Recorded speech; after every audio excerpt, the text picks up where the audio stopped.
mientras más pronto tú y yo tengamos claro que la vida simplemente no es justa, mucho mejor podremos avanzar en ella.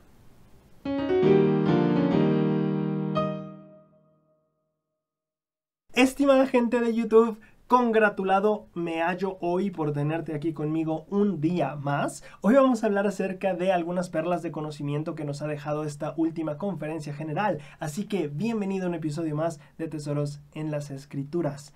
Primero que nada, muchas felicitaciones a todos nosotros. La iglesia sigue creciendo y vamos nosotros a tener 20 templos nuevos que se han anunciado. Si en tu ciudad o en tu país se está construyendo un templo nuevo, por favor déjanoslo saber en los comentarios porque te lo mereces. Te vamos a dar un súper abrazo y saludo y felicitación especial y directamente por ahí, porque de verdad es un tiempo de gozo y jubileo, ¿se dice? Espero que sí.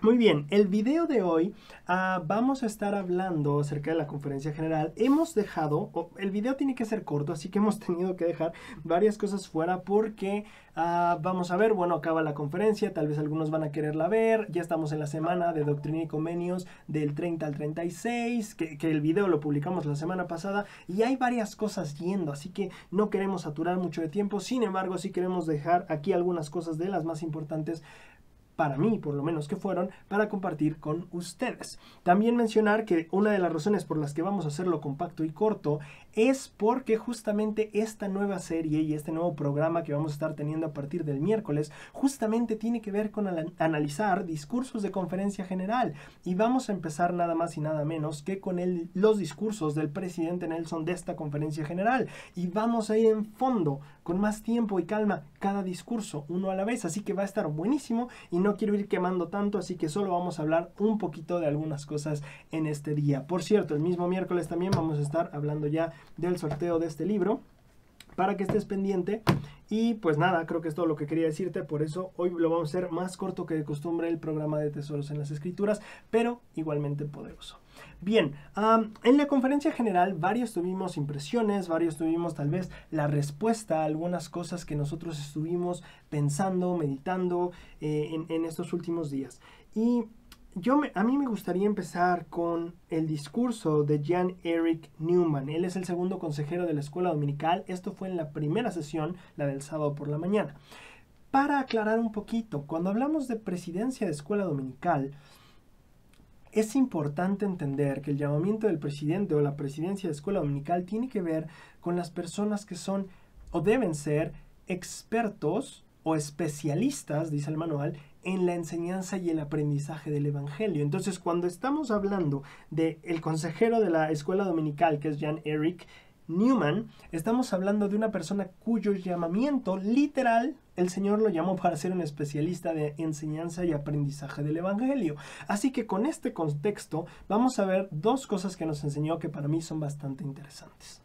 La primera cosa que enseñó, para mí, que voy a tratar, la primera cosa es, al principio de su discurso, él está hablando de una hermana ya mayor, que fue su maestra cuando él fue muy niño, y dice que recientemente se pusieron de acuerdo varias personas de quienes fueron alumnos de esta hermana ya grande, y le hicieron algo conmemorativo. Él menciona varias cosas que esta hermana le enseñó y llama mi atención que entre las cosas dice, ella me enseñó esto, esto, esto, y de repente una de esas dice la importancia de una buena siesta. Y yo dije, caray, ¿por qué alguien en la conferencia general agradecería que alguien le haya enseñado la importancia de una buena siesta? Y entonces me puse a pensar, porque, ojo aquí, no estamos hablando de cualquier autoridad general o oficial general de la iglesia, estamos hablando, recordemos el llamamiento de la escuela dominical, de la presidencia de escuela dominical, así que él es un especialista en aprendizaje y enseñanza. ¿Por qué una de las tres personas que el Señor ha llamado a nivel general para ser especialistas de aprendizaje o enseñanza del evangelio nos diría algo sobre la importancia de tomar buenas siestas? Y entonces vino a mi mente algo que recientemente aprendí. Ya he hablado en este canal de Dave Butler, que es una persona en Estados Unidos que junto a Emily Freeman tienen un canal donde hacen Ven, sígueme también, pero lo hacen en inglés. Y recientemente cuando estuve investigando un poquito más de ellos, encontré una conferencia que Dave dio en Time Out for Women, que es una organización que hace eventos para mujeres de fe, ¿no?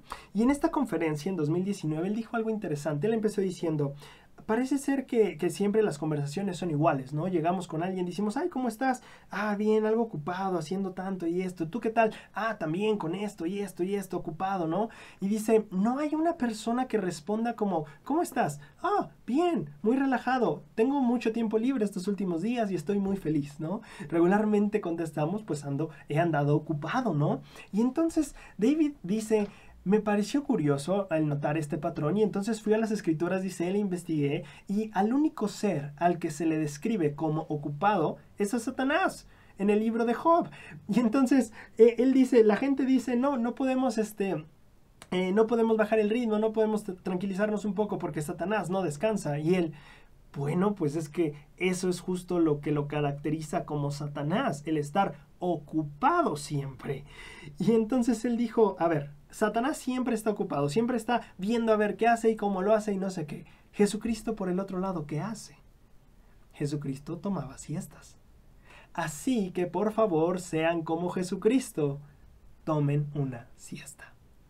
Esas fueron las palabras que él dijo en esta conferencia y a mí me fascinó. Yo nunca había pensado de esa manera, este contraste entre Satanás nunca durmiendo y siempre ocupado, y que Jesucristo en su periodo terrenal tomaba siestas. Entonces, yo me pregunto, porque a veces parece ser que cargamos nuestros horarios y pensamos, o varias veces yo me encontré a mí mismo cuando planeaba o veía las metas para un mes, para un año, decía: ¿qué otra cosa agrego para tal vez acercarme más a Jesucristo o mejorar mi relación con Dios? Y al final acababa capa tras capa tras capa, semana tras semana y mes tras mes, que trataba yo de agregar algo más para acercarme más a Dios, que al final era insostenible. Y al final ni yo mismo tenía la capacidad de solventar todo esto. Y entonces me di cuenta en este discurso y en este análisis que estoy haciendo contigo, que muchas veces para acercarte más a ser como Jesucristo o acercarte más a Dios, no se trata de aumentar más cosas buenas que hacer, sino más bien reducir la carga y tomar las cosas con calma. ¿En qué sentido? Bueno, aquí recordé un poquito cuando nos contaron el Elder Valenzuela, Arnulfo Valenzuela, que fue presidente del área de aquí de México. Él fue a visitarme, bueno, la misión, no a mí, ojalá. Fue a visitar mi misión cuando yo era misionero. Y una de las cosas que nos contó fue el cómo era a veces vivir con un apóstol. Porque vamos, a veces cuando van de dos en dos, ¿sabes? Entonces si un apóstol es asignado en un lado, a veces un 70, autoridad general, va con él. En este caso él nos contaba del Elder Oaks, que él había pasado tiempo con él en este aspecto, ¿no? Y entonces él nos decía: vivir con un apóstol es fascinante. El Elder Oaks tiene un ritmo de vida muy preciso. Siempre duerme a las 10 de la noche. Siempre despierta a las 5 de la mañana. Sale a caminar con su esposa 1 hora y después regresa y comienza todas las actividades del día. Y nos dijo, y esto me quedó muy claro, dijo: eso sí, el Elder Oaks siempre toma una siesta de 1 hora después de comer. Y me quedó eso muy grabado y ahora lo relaciono con esto. Porque ¿qué tiene que ver vamos a recordar, estamos hablando del especialista, este es el discurso del especialista de aprendizaje y enseñanza del evangelio. ¿Qué tiene esto que ver con aprender el evangelio? Bueno, lo mismo que tiene la palabra de sabiduría con la receptividad espiritual. Cuando nosotros, ¿por qué guardamos la palabra de sabiduría? Porque así como nuestro cuerpo y nuestro espíritu tienen una relación, el estado físico del cuerpo afectará nuestra capacidad para recibir guía espiritual. Voy a repetir eso. Nuestro cuerpo físico y nuestro cuerpo espiritual están ligados.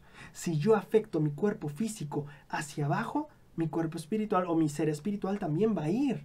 Si yo elevo mi espíritu también, pues el cuerpo va a ir. Pero tienen una relación. Entonces, cuando nosotros descuidamos nuestro sueño, por ejemplo, que es el tema ahorita de las siestas, descuidamos nuestro sueño, ni siquiera vamos a estar prestos y atentos en una conferencia de 2 horas porque nos va a estar dando la cabeza así y ya está, tu cuerpo está cansado, tienes sueño y entonces no te va a dejar elevar tu espíritu, no te va a dejar estar atento para recibir impresiones espirituales y ya está.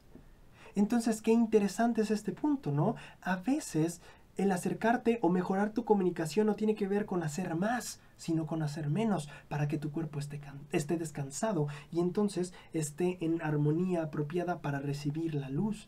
No importa vamos a ver, no importa cuántas veces, si vamos un buen de veces al templo, si vamos un buen de conferencias y todo esto, si al final estamos cansados, nada de eso nos va a estar aprovechando. Nos vamos a quedar dormidos a la mitad de la sesión del templo, nos vamos a quedar dormidos a la mitad de la conferencia general, y así va a caer. Entonces, ese principio es interesante. A veces no es aumentar más cosas que hacer para mejorar la relación o la comunicación con Dios. A veces es la jugada opuesta. Aligerar la carga, quitar una que otra cosa, centrarnos en lo importante y seguir ese curso. A veces está perfectamente bien tomar una siesta. Creo que yo, en mi campo misional, yo me di cuenta, tal vez muy tarde, más estando ya aquí en casa, que muchas veces teníamos que desvelarnos por una u otra asignación que teníamos que entregar al día siguiente. Y si dormíamos 3 o 2 horas, pues al día siguiente no las recuperábamos. Y yo recuerdo mi cuerpo cansado por 2 semanas o 3 semanas enteras porque simplemente no me recuperaba. Y entonces, no sé cómo ha sido la experiencia para otros, pero tal vez si yo volviera a ser misionero tomaría eso más en serio. Debo de cuidar mi cuerpo, y Jesús también tomó siestas. Y entonces es interesante ver esto, porque esto puede impedir el flujo apropiado de revelación. Y esto es algo que nos lo mencionó un especialista de enseñanza y aprendizaje del Evangelio. Qué interesante punto. Que todos pasamos desapercibidos, seguro ya ni nos acordábamos de eso ahorita. Ok, el segundo punto que nos enseñó, que me parece muy interesante, él dijo que heredamos, bueno, yo no soy padre, pero dice, como padres heredamos cosas a nuestros hijos, pero el testimonio no es una de ellas. Y él dice, así como no podemos forzar el crecimiento de una semilla, tampoco podemos darle un testimonio a nuestros hijos. La frase original de esta cita en inglés dice, "We can't give our children a testimony any more than we can make a seed grow." Y aquí me gusta un poquito más la versión en inglés, porque el verbo que ocupa, o el verbo modal, hace referencia a la habilidad. Entonces dice, no tenemos la habilidad de hacer que nuestros hijos tengan un testimonio. No tenemos más habilidad en eso que lo que tenemos en hacer que una planta crezca. No podemos hacer que una planta crezca, ¿no? Y entonces aquí viene algo importante a la hora de entender, porque ya vimos un principio de aprendizaje, ¿verdad? El cuerpo tiene que estar descansado para recibir revelación. Ahora vamos a un principio de enseñanza. ¿Cómo ayudo a alguien a crecer un testimonio? Una persona me escribió el otro día y me dijo, Braulio, quisiera saber tu ayuda porque hay una persona en el barrio, un hermano, y aquí voy a cambiar tal vez algunos detalles por la información de la persona, pero me dice, hay un hermano en mi barrio que tiene hijos y que está, es complicado, él está solo y está en esta etapa en la que los chicos no quieren ir a la iglesia, están rebeldes, y él se esfuerza mucho, pero también se preocupa mucho porque siente que los está perdiendo. Y parte de mi respuesta fue, en primer lugar, el hermano debe de saber que si bien es su responsabilidad ser un buen padre, no es responsable de las buenas o malas decisiones que tomen sus hijos. Y este es un principio muy importante a entender. No podemos cruzar la línea del albedrío. Está bien, el padre mismo perdió a 1/3 de sus hijos en el cielo porque respetó su albedrío. Se le perdieron a él también hijos. ¿Y entonces qué? ¿Eso es sinónimo de que él es mal padre? No. ¿O sí? No, por supuesto que no. Entonces, cuando un hijo se aleja de la iglesia, no es indicador de que el padre es malo. ¿Cómo resolvemos esto entonces? Quiero utilizar aquí Predicad mi Evangelio, que fue algo que me acordé en estos días, porque justamente tiene algo relacionado con esto que estamos viendo. En la página 106 de Predicad mi Evangelio, aquí estamos leyendo al elder Boyd K. Packer, que él también fue un maestro por muchos años. Entonces estamos aprendiendo de dos personas muy especialistas en la enseñanza. El elder Packer dice, no podemos forzar lo espiritual. Nuestros privilegios con el Espíritu no se describen con palabras tales como compelir, coercer, constreñir, presionar o exigir. No podemos forzar al Espíritu a que responda, tal como no podríamos forzar a una semilla a germinar ni a un huevo a empollar antes de tiempo. Muy interesante. El elder Packer también nos pone el ejemplo de la semilla y nos pone el ejemplo de un huevo también y de empollar, ¿no? No podemos hacer que eso pase antes de tiempo, simplemente no se puede. Y dice él, se puede, y ahí viene la parte importante, porque es, oye, a ver, entonces yo no soy, vamos a ver, yo no soy responsable de las decisiones que ellos tomen. Eso es 100% cierto. Tú no eres responsable de sus decisiones. De lo que sí somos responsables es de qué tan buenos padres o madres llegamos a ser. Y ahí viene la otra cara y la otra moneda. El Elder Packer continúa. Se puede crear un ambiente que fomente el progreso, que nutra y proteja, pero no es posible forzar ni compelir, sino que se debe esperar la evolución natural. Vamos a partirlo en dos pedazos ahorita. Lo primero es esto, dice, se puede crear un ambiente. Claro, no podemos dar a nuestros hijos o a una persona testimonio, así como no podemos hacer que una planta crezca nada más porque queremos. Pero ¿qué sí podemos hacer? Vamos a seguir la analogía. ¿Qué sí podemos hacer por la planta? Podemos asegurarnos que tenga buena tierra, porque no es cualquier tierra, ¿verdad? Podemos asegurarnos de que tenga abono y todas estas cosas. Podemos asegurarnos que tenga la cantidad apropiada de agua, ni mucho ni tampoco, ¿verdad? Ahí es interesante, ni mucho ni tampoco. Podemos asegurarnos que tenga la cantidad adecuada de sol, ni mucho ni tampoco. ¿Me explico? Ahora, si aplicamos esto a las cuestiones espirituales, es importante ver que si bien no podemos darle a alguien un testimonio, sí podemos crear el ambiente para ayudarle a recibirlo. ¿Tiene sentido? Y aquí vamos a hablar de nutrientes, como en la tierra, podemos hablar de cómo ayudar a nutrir espiritualmente a alguien. También podemos hablar del agua. Tal vez podríamos hablar del agua, no sé, pensemos en información, ¿no? Conocimiento del Evangelio. ¿Cómo puedo ayudarle a conocer más a Jesucristo? Pero ahí es importante, ni en grandes cantidades de agua, ¿verdad? Si le echas mucha agua a la planta se va a ahogar, si no le echas lo suficiente se va a secar. Entonces hay que ver e ir midiendo cada una de las partes, cómo podemos ayudar a la persona a crecer espiritualmente, con nutrientes, con la proporción adecuada de agua y también de sol. Y entonces eso es lo que sí podemos ir haciendo. Y la pregunta puede surgir ahora, ¿cómo? Y esa es una pregunta más eficiente. ¿Qué puedo hacer yo para crear un ambiente donde él o ella pueda adquirir un testimonio? Esa es una mejor pregunta que decir cómo hago que obtenga un testimonio. No puedes hacer que él obtenga o ella obtenga un testimonio, pero sí puedes crear el ambiente. Así que, pregunta de análisis que queda pendiente. ¿Cómo puedo crear yo un ambiente en el que esa persona tenga mayor probabilidad de obtener un testimonio? Y esa va a ser una pregunta que lleva muchas impresiones espirituales muy importantes. Ahora, creo que se me ocurrió una actividad de noche de hogar, no sé, yo ahora voy a tener esta cosa, voy a hacerlo cuando tenga hijos. Lo que voy a hacer es que cuando nazca un hijo, voy a sembrar un árbol. Y conforme vaya creciendo el árbol y el hijo, va a ser una lección para mí y para todos. ¿Por qué? Porque aunque yo quiera que mi hijo tenga un testimonio súper fuerte, voy a voltear a ver esa planta y decir, todavía no es el árbol fuerte que quiero que sea, ¿cierto? No, solo han pasado 15 años, el árbol no es tan grande y fuerte como me gustaría que fuera. Bueno, el testimonio de él tal vez tampoco. ¿Puedo hacer algo para que ese árbol sea más fuerte? Bueno, puedo contribuir y será una lección paralela, me explico, pero creo que imagínense esta actividad. Sembrar una planta o un árbol sería un ejemplo perfecto y un recordatorio constante para nosotros como tal vez hermanos ministrantes o tal vez como padres, de recordar es que toma tiempo. Para que ese árbol sea fuerte, como me encantaría que fuera, va a tomar tiempo. Yo no puedo tomar la decisión, pero sí puedo asegurarme de velar por él. Y sí, tal vez pasen 5 años, tal vez pasen 10 años y el árbol no va a ser tan fuerte como te gustaría que fuera, ¿verdad? Pero eso nos va a enseñar una lección, nos va a enseñar paciencia, nos va a ayudar a perseverar con la mira puesta en el objetivo, pero entendiendo que toma tiempo y que nuestro papel es de apoyar, no de tomar las riendas del progreso de alguien más.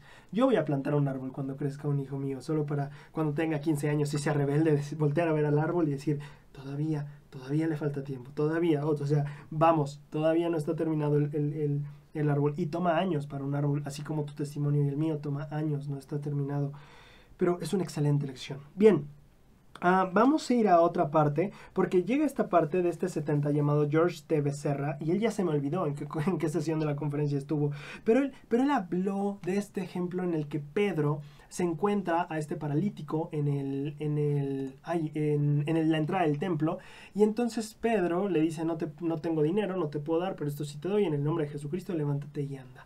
Y él menciona algo que me parece sumamente interesante, porque él dice, el amor, o su amor, está hablando de Pedro, su amor por este hombre y el deseo de ayudarlo causaron un incremento en la capacidad y en la habilidad del hombre que era débil. Entonces, él nos enseña otra parte de esta lección que estamos aprendiendo sobre aprendizaje y enseñanza. Él nos enseña que, claro, ya vimos la parte de que nosotros no somos somos responsables de nutrir el árbol, pero al final no somos responsables del resultado, igual al ayudar a una persona a crecer espiritualmente. Pero aquí se nos da otro punto muy interesante. El amor que Pedro tenía por este hombre y el deseo de ayudarlo causaron un incremento en la capacidad y en la habilidad de este hombre que antes era débil.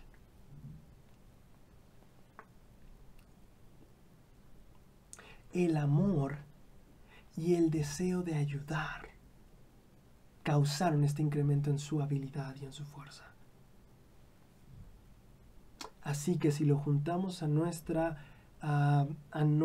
parábola aquí del árbol que está creciendo, ¿verdad? Como un hijo, y así de repente no está tan fuerte como nos gustaría que estuviera, y hay que ponerle un palito al lado y medio amarrarlo al palito, ¿verdad? A veces a los árboles, que son muy delgados todavía. Bueno, aprendimos en la conferencia también del efecto conejo, o del rabbit effect, lo escuché yo, que tiene que ver con esta doctora que les daba con amor a los conejos, ¿verdad? ¿Qué aprendimos? Estas lecciones nos están dando un panorama increíble, que tiene que ver con qué.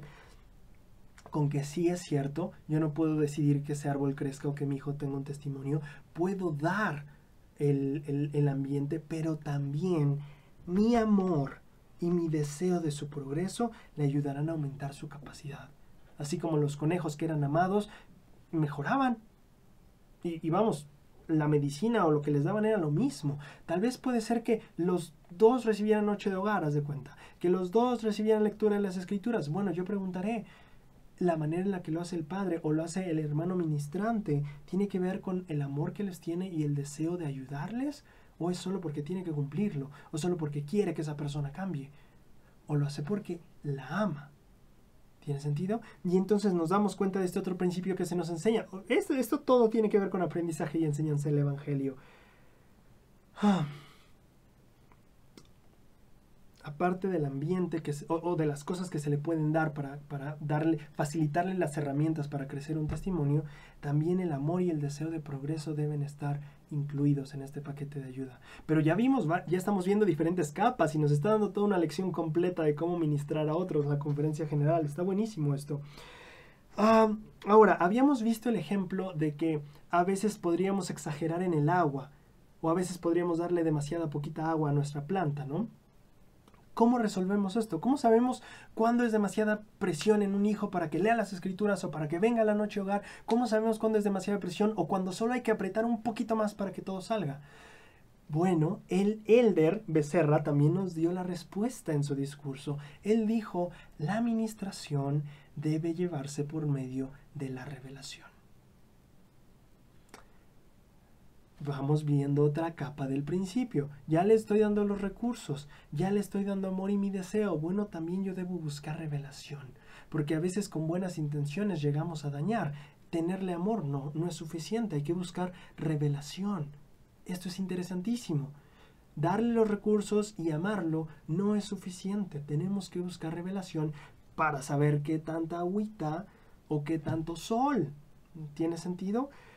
Y así es como el Señor nos va a ir guiando para ayudar a una persona a crecer en el Evangelio. Ahora, supongamos que algo pasa y nuestro árbol es dañado. De una u otra manera, hay una tragedia.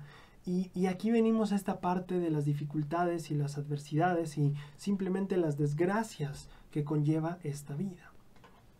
Muchas veces nos podemos decir, bueno, esto no es justo. Y pues la verdad es que no lo es.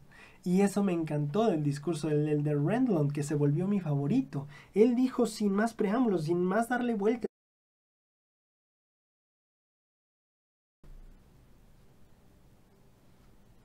Y ya está. Eso fue lo que dijo. La vida mortal es simplemente injusta. Así es. Punto. Ya lo enseñó el apóstol este fin de semana.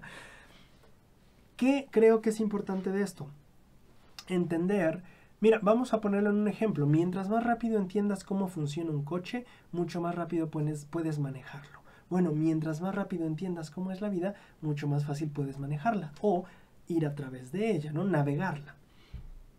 El entender que la vida terrenal es injusta naturalmente o simplemente es así, creo que es uno de los aprendizajes más importantes que debemos hacer en nuestra vida.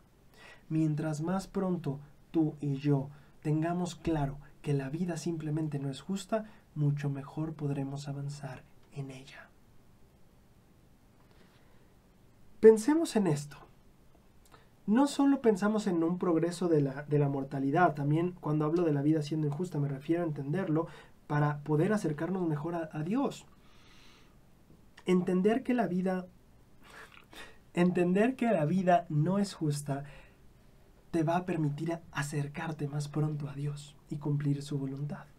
Por ejemplo, el elder Rendlund también habló del sacrificio de Jesucristo. Él dijo, ¿él por qué tendría que pagar por mis pecados? Eso no es justo. Y estoy de acuerdo con él. De hecho, lo mencionamos en un video a veces anteriores. No es justo. ¿Por qué alguien que fue perfecto, vamos a ver, por qué alguien que no tiene deudas tendría que pagar las deudas de alguien más? Simplemente no es justo. Y tan injusto como pudiera ser esta parte en el plan de Dios, era una parte esencial. Y cuando entendemos, imaginen qué hubiera pasado si Jesucristo dijera, ¿sabes qué? No, yo no pago por sus pecados, es injusto, o sea, yo viví bien, ¿por qué tendría que ir a Getsemaní a pagar sus pecados? Oye, no se vale.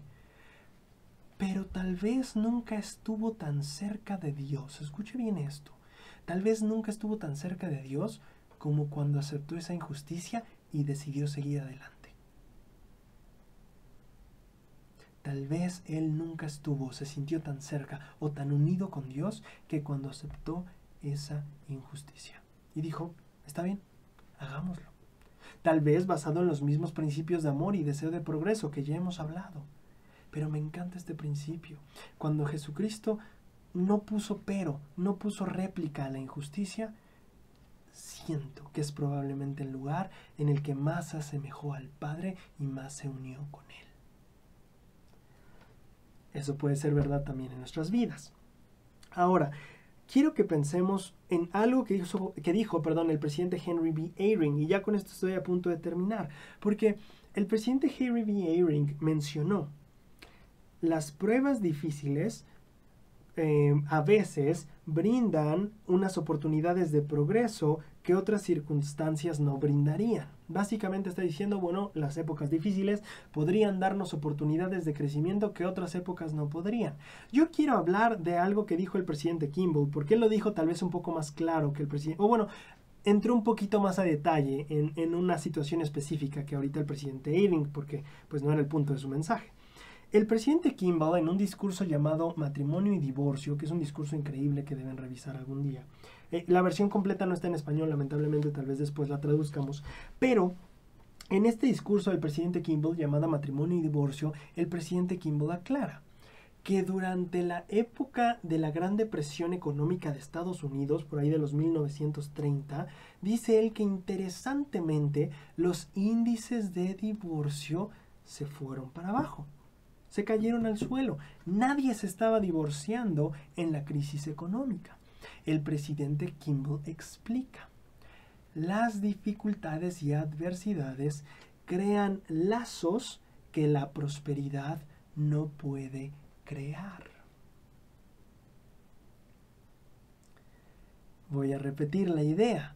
Cuando nosotros estamos en una circunstancia próspera, jamás vamos a desarrollar los lazos que desarrollamos a través de la adversidad. Piensa tal vez en tus familiares o en tus amigos más cercanos. ¿Los valorarías y apreciarías tanto si no hubieran estado contigo en esos momentos difíciles? Tal vez pasémoslo ahora a un contexto religioso. ¿Apreciarías tanto a Dios y al Salvador si no hubieran estado para ti en esos momentos de dificultad? Probablemente la respuesta sea no. Si no hubiera sentido a Jesucristo en mis momentos de dificultad, si no hubiera estado para ayudarme, si no hubiera tomado su mano, tal vez no apreciaría tanto su don. Pero aquí viene la parte interesante. Es a través de esta adversidad, estando juntos, ¿verdad?, que nuestros lazos se fortalecen. Y el presidente Kimball estaba hablando de lazos matrimoniales, vamos, las parejas que no empezaron tal vez con tantos lujos, o que en la crisis económica tenían que decir, o estamos juntos y luchamos juntos, o de verdad, pues esto ya se acaba, porque no hay para dónde darle, ¿no? Y trabajaron juntos, se unieron en la adversidad. Pero esto también pasa en cuestión espiritual. Al estar a través de tus dificultades, es probable, como dice el Elder Holland, que en esos momentos de más dificultad sean los momentos en los que tengamos las experiencias más sublimes y reveladoras de nuestra vida. Vuelvo al ejemplo del Salvador. Y aquí va, todo tiene que ver con el ejemplo que nos dio y cómo vamos a ir con él en ese ejemplo. Tal vez al aceptar esa injusticia, tal vez al ir a través de ese Getsemaní, que era injusto y que era la prueba más grande que afrontaría, en ese momento creó lazos con su padre que tal vez en ningún otro momento pudo haber creado. De esa misma manera, tú y yo, a través de la dificultad, a través de la injusticia incluso en nuestras vidas, podemos crear lazos con el Salvador que jamás crearíamos en la prosperidad.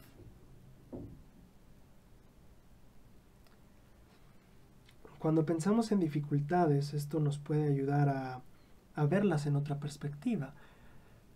Pero muchas veces la pregunta continúa al decir, ¿por qué Dios deja que cosas malas nos pasen? Y fue una pregunta que tocó el Elder Renlund, que les digo que fue mi discurso favorito, justo tal vez por esto que voy a tocar ahora. Porque él mencionaba de esta persona que tuvo estas crisis creo que era un país en África que tuvo esta guerrilla civil, Ruanda, no, ya ni me acuerdo el país, creo que ese ni es un país. Bueno, el punto es que él dice que esta persona decía, si hay un Dios, él debió de haber hecho algo para evitar que estas personas inocentes murieran de la manera tan terrible que esa guerrilla civil causó que murieran, ¿no? Y el Elder Renlund al final de su discurso da la respuesta ideal y perfecta a este planteamiento. Cuando hay injusticias que parecen no tener resolución y que nos llevan a muchos a decir, bueno, si Dios está ahí, pues ¿por qué no hace nada? ¿De verdad está ahí? Porque si estuviera ahí haría algo. Bueno, la respuesta que fue fascinante del Elder Renlund fue, es que Él sí ha hecho algo. Por eso fue que envió a su Hijo, para que a través del sufrimiento injusto de Él, se aliviara el sufrimiento injusto para ti. Mira, todavía más injusto para Él. Va a pagar algo que es injusto, pero aparte, al pagar con una injusticia a Él, va a hacer que tus injusticias al final del día sanen. Y al final del día me refiero a la eternidad. Debido a que justamente pasaron estas injusticias, Dios sí actuó, pero actuó desde antes, mi vida. No es como tú que actúa al momento, no es como yo que actúo después de que ya pasaron las cosas. Dios actuó desde antes. No es que Dios vea los catástrofes y no haga nada, es que Él ya actuó. Envió a su Hijo justo para eso, para que aquellas personas que perdieran la vida injustamente en una catástrofe, la volvieran a tener. Para que aquellas personas que sufrieran abusos o maltratos o dolor interno, pena o pecado, pudieran ser sanadas. Él previó la justicia a nuestras injusticias desde el inicio del mundo. Y por eso envió a su Hijo. Qué maravillosa manera de aprender de esta conferencia general, porque todo esto se centra en su Hijo, en lo que Él hizo por nosotros, y que gracias a eso ahora nosotros podemos disfrutar con confianza, sabiendo que nuestras dificultades, al aprender el Evangelio, al tratar de ayudar a otra persona a obtener un testimonio, al ir a través de injusticias. En todo ese proceso y en todas esas diferentes situaciones de nuestra vida podemos aferrarnos a Él.